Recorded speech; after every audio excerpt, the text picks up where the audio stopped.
بسم اللہ الرحمن الرحیم نحمدہ ونصلی علی رسولہ الکریم اما بعد۔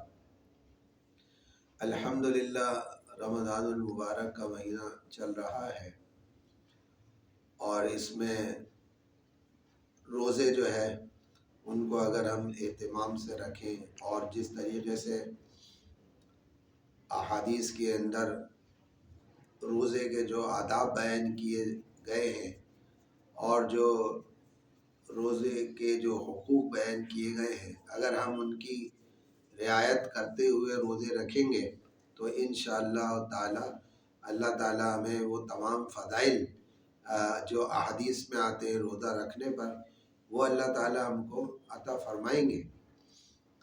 جیسے کہ ایک حدیث کے اندر آتا ہے کہ آپ صلی اللہ علیہ وسلم نے فرمایا، الصیام والقرآن یشفعان للعبد یوم القیامہ، کہ روزہ اور قرآن قیامت کے دن بندے کے حق میں سفارش کریں گے۔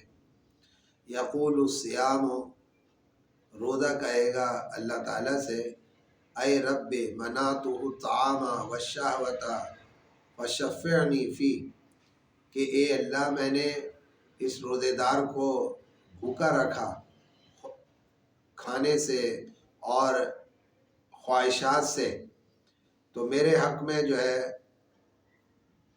سفارش کو قبول کر لے، یعنی بندے کے حق میں میری سفارش قبول کر لے۔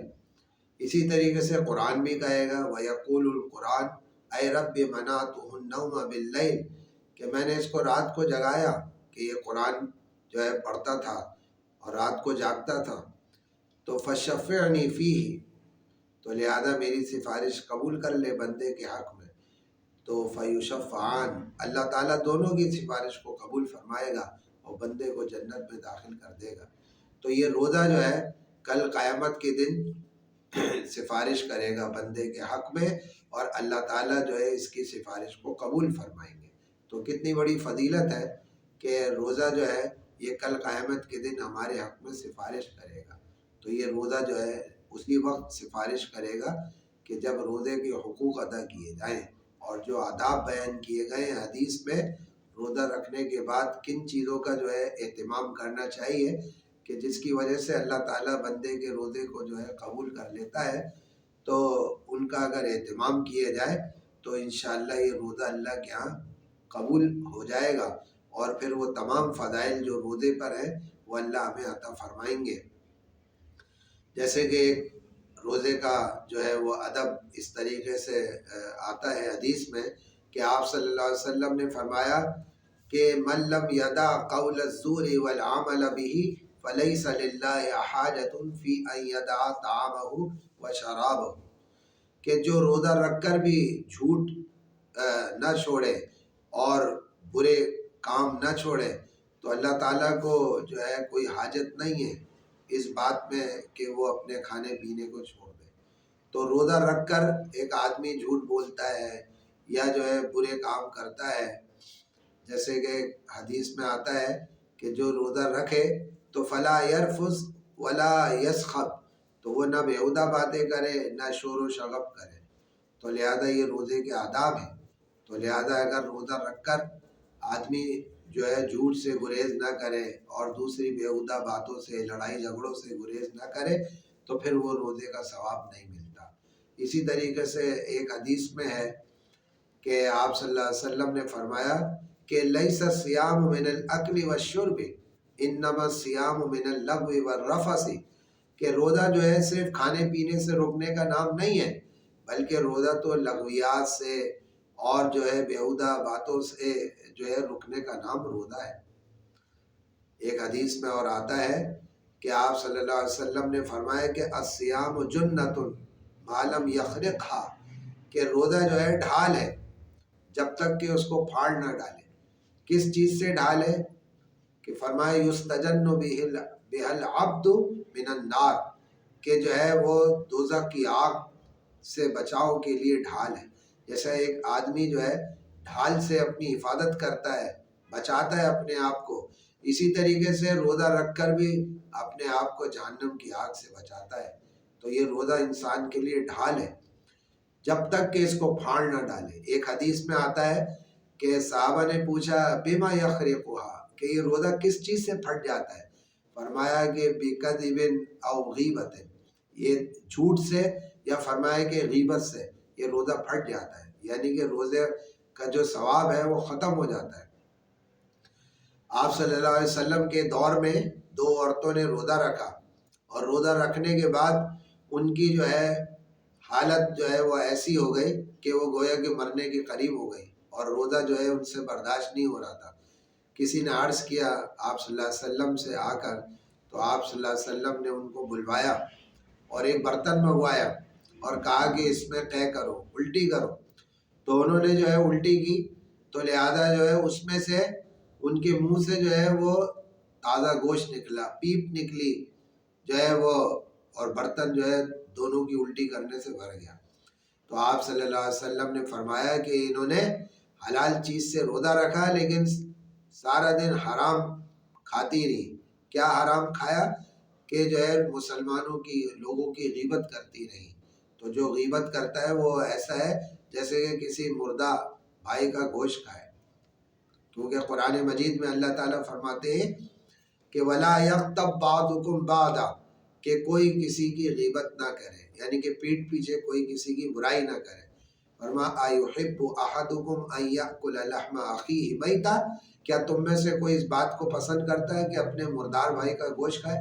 تو گویا کہ غیبت کرنا اپنے مردار بھائی کے گوشت کھانے کے مترادف ہے۔ تو اس وجہ سے جو ہے یہ معجزے کے طور پر جو ہے آپ صلی اللہ علیہ وسلم کہ یہ صادر ہوا ایک معجزہ کہ ان عورتوں کے منہ سے جو ہے تازہ گوشت نکلا، کہ فرمایا کہ یہ غیبت کرتی نہیں۔ تو اس وجہ سے جو ہے غیبت کرنے سے، دوسروں کی پیٹھ پیچھے برائی کرنے سے اپنے آپ کو روکنا چاہیے، نہ روزے کی حالت میں کرے نہ بغیر روزے کی حالت میں۔ تو بہرحال یہ آداب ہے کہ جو ہے ان چیزوں سے آدمی جو ہے رکے، تو پھر یہ روزہ جو ہے اس کو جو ہے اتنے بڑے جو فضائل آتے ہیں روزے کے، وہ سب فضائل ملیں گے۔ کیا کہ مچھلیاں اس کے لیے سمندر میں دعائیں کرتی ہیں۔ اسی طریقے سے فرمایا کہ ایک نفل روزہ آدمی رکھے اور پھر ساری دنیا سونے سے بھر کر اس کا بدلہ دیا جائے تو قیامت سے پہلے اس کا بدلہ ادا نہیں ہو سکتا۔ اتنی بڑی فضیلت ہے ایک نفل روزہ رکھنے کی، تو جو ہے فرض روزے کی کتنی قیمت ہوگی۔ فرمایا کہ ایک شخص جو ہے جان بوجھ کر فرض روزہ چھوڑ دے، کوئی شرعی عذر نہ ہو، کوئی بیماری نہ ہو، اور ساری زندگی اس روزے کی تلافی میں نفل روزہ رکھتا رہے، تو فرمایا کہ وہ ساری زندگی نفل روزہ جو ہے اس کے جو ہے برابر نہیں ہو سکتا جو اس نے ایک روزہ چھوڑا ہے، فرض روزہ۔ اتنی قیمت ہے اللہ کے ہاں فرض روزے کی۔ تو اس وجہ سے جو ہے روزوں کو جو ہے اہتمام کے ساتھ رکھنا ہے۔ فرمایا کہ کچھ آداب ہیں، تو ان آداب کا خیال رکھنا ہے کہ روزہ رکھ کر فرمایا کہ اپنے کان کی حفاظت کرنی ہے کہ کان سے کوئی غلط بات نہ سنے۔ اسی طرح آنکھوں کی حفاظت کرنی ہے کہ آنکھیں جو ہے کسی غلط بے محل جگہ پر نگاہ نہ پڑے۔ اسی طریقے سے جو ہے اپنی زبان کی حفاظت کرنی ہے روزہ رکھ کر، کہ زبان پہ کوئی جو ہے ناجائز جو ہے وہ بات نہ کہے، کوئی کسی کی دل آزاری نہ کرے، کوئی جھوٹ نہ بولے اور کسی کو گالی نہ دے، تو اپنی زبان کی حفاظت کرنی ہے۔ اسی طریقے سے اپنے اعضاء کی حفاظت کرنی ہے کہ ان اعضاء سے جو ہے کسی کو تکلیف نہ پہنچے۔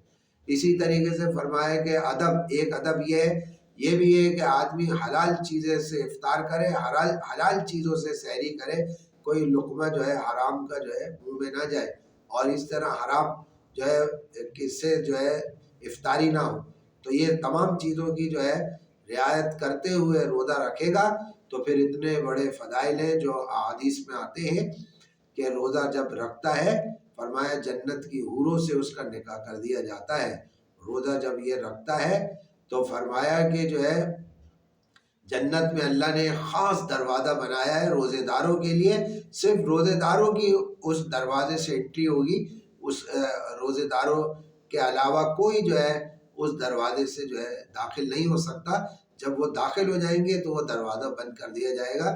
یہ پروٹوکول اور یہ جو ہے یہ جو اللہ تعالیٰ نے اعزاز جو بخشا ہے، یہ صرف روزے داروں کے لیے اللہ نے یہ اعزاز جو ہے عطا فرمایا ہے۔ تو اللہ تعالیٰ ہمیں ان تمام حقوق کی اور آداب کی رعایت کرتے ہوئے روزوں کو رکھنے کی توفیق نصیب فرمائے۔